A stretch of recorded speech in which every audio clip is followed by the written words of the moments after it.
Hi everyone. सो आज हम बात करेंगे अगर केतु आपका 12वें भाव में बैठा है। और एक बहुत बड़ा मिसकंसेप्शन है कि अगर Ketu is in your 12th house then it guarantees you moksha, कि आपको मोक्षा मिलेगा ही मिलेगा। ऐसा नहीं है, बिल्कुल भी नहीं है।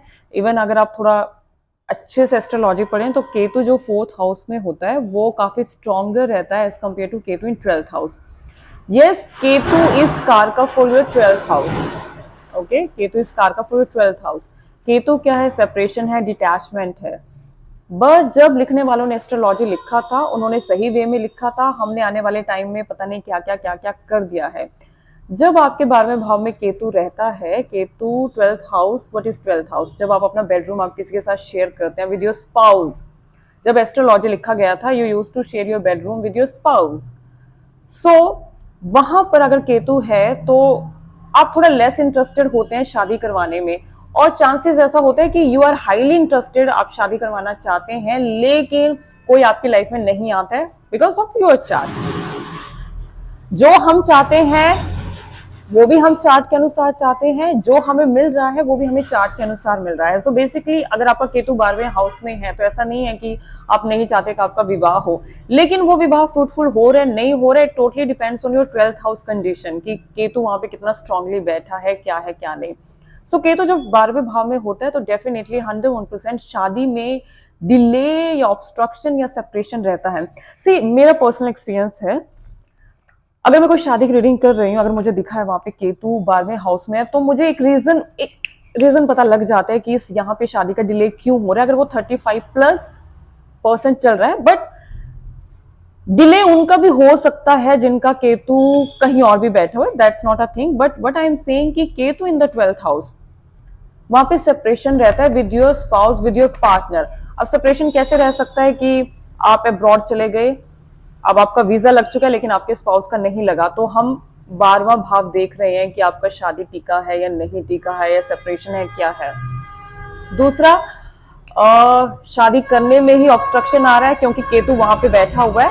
केतु विदाउट हेड, केतु को नहीं चाहिए कि कोई हो, वो उसे लगता है मैं अकेला ही काफी हूं। Yes, Ketu is quite scary. लोग राहु राहु राहु करते रहते हैं, शनि शनि करते रहते हैं, लेकिन केतु इज क्वाइट स्केरी। ठीक है, मुझे ऐसा लगता है अगर केतु का आपके ऊपर बहुत ज्यादा प्रभाव है तो शायद आप हिमालय घूम कर आएंगे तो विवाह हो जाए। But anyway, king of curves, तो देखिए किंग ऑफ कर्व्स जो एनर्जीज है, cancer, Scorpio, Pisces. Cancer is your 4th house, जहां पर मैंने कहा कि केतु वहां पे ज्यादा स्ट्रॉन्गर होगा, मतलब मोक्षा के चांसेस वहां पे ज्यादा होंगे अगर Ketu is in your 4th house as compare to 12th house. Scorpio, Scorpio sign is ruled by Mangal and Ketu. And the 12th house spices, 12th house is rule कार का जो है Ketu.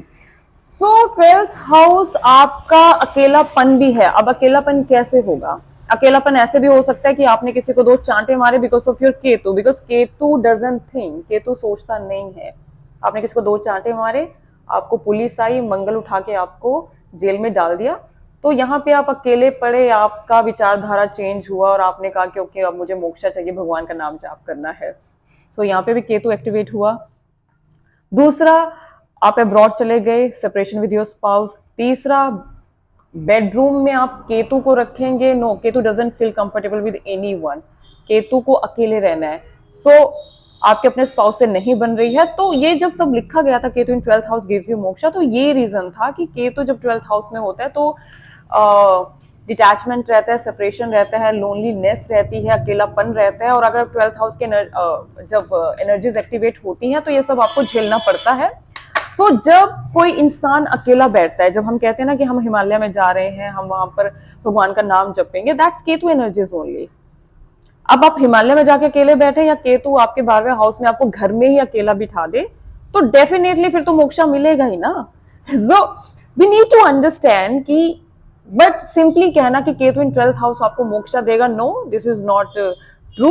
On an average 8% population is born with this combination, and ऐसा नहीं है कि वो combination के साथ बॉर्न हुए, उन्होंने कोई कुछ किया नहीं और एकदम से मोक्षा मिल गया, नहीं, ऐसा नहीं है। यस, इसके लिए हमें नवांशा चार्ट देखना होता है, बहुत कुछ देखना होता है। एक चीज और है कि by looking at a chart you can say कि आपका कितना कर्मा है पेंडिंग, या फिर कितने चांसेस हैं कि आपको इसी जन्म में एनलाइटनमेंट मिल जाए, आपका लास्ट लाइफ हो। लेकिन टू डिकोड कि आप तक आप कितना जीवन जी के आ रहे हैं, दिस इज क्वाइट डिफिकल्ट। ये बहुत ज्यादा डिफिकल्ट है बताना, बहुत बहुत सारे चार्ट्स देखने पड़ते हैं। और मैं आपको ये रिटर्न में दे सकती हूँ 99%, 99.9999% लोग नहीं बता सकते हैं कि आप कितना लाइफ कर कर आ गए हैं। तो ये कहना कि मेरे पिछले जन्म में ये हुआ वो, इट्स फाइन, बट कौन से जन्म में हुआ, उससे आपके 100 जन्मों में हुआ, या फिर ये वाले जन्म में हुआ, कौन से जन्म में हुआ, right. So Ketu in 12th house again, so when we say Ketu in 12th house gives you moksha, तो उसका ये मीनिंग हुआ करता था कि अगर आप अकेले बैठेंगे, ये सोच विचार करेंगे, तो मोक्षा गारंटी है।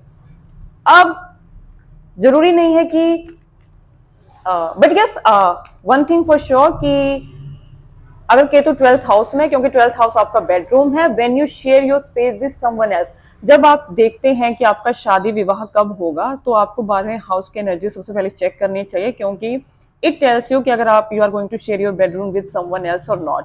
और जो जो अफेयर्स होते हैं, पकड़े जाते हैं कि अरे हमने घर में किसी और को उनके साथ पकड़ लिया, ये वो फलाना ये सब भी 12th हाउस से पता लग जाता है कि this person is going to be, इसके लिए अरुधा लगना, उपपदा लगना, ये सब देखना होता है, that's a different thing. But what's your energies, आपकी एनर्जीज क्या हैं towards someone, towards other gender, कि आप किसी को अपने बेडरूम में लाना चाहते हैं, आप अपना स्पेस शेयर करना चाहते हैं, सब 12th हाउस से समझ आ जाता है। सी हाइरोफेंट, ये जुपिटर एनर्जीज है, वेरी ट्रेडिशनल, वेरी, देखिए ऐसे नहीं, बहुत ट्रेडिशनल एनर्जीज है, ये विवाह लव मैरिज वाला नहीं है। अगर आपका जुपिटर बहुत स्ट्रांग रहता है तो आपको ट्रेडिशनल मैरिज या अरेंज मैरिज, या आपको किससे प्यार हुआ है, जुपिटर की एनर्जीज है, तो आपका लव टू अरेंज करवा देगा ट्रेडिशनल। अभी ये है, सो अगर आप, सो 12वां हाउस, अगर आप अकेले रहना चाहते हैं, आपको कोई मैरिज नहीं चाहिए, फाइन। अगर आप you are cheating on your partner, like आप अपने बेडरूम में किसी और पार्टनर को बुला रहे हैं, so again exact, right. So and even अभी नंबर यहाँ पे चल रहे हैं 7 again Ketu energies. So coming to my video topic, Ketu in 12th house doesn't guarantee you moksha. Yes, हो सकता है बट गारंटी नहीं है। और थोड़ा सा अपने विवाह पे, या कोई शादी वगैरह करवाना चाहता है, या फिर नहीं हो पा रही है, ऑब्स्ट्रक्शन है, सेपरेशन है, उसमें 12वें हाउस का बहुत ज्यादा प्रभाव रहता है। अगर केतु वहां पे बैठो तो काफी ट्रबल थोड़ा रहता है, ठीक है। एक एग्जांपल मैं आपको देना चाहूंगी, एक हमारे, जिनका मैं नाम नहीं लूंगी, आप समझ जाइए, उनका केतु राहु 6ठे भाव में और केतु उनका 12वें भाव में था, तो आप समझ जाइए सेपरेशन आया था जब मैया जी के साथ, कौन थे,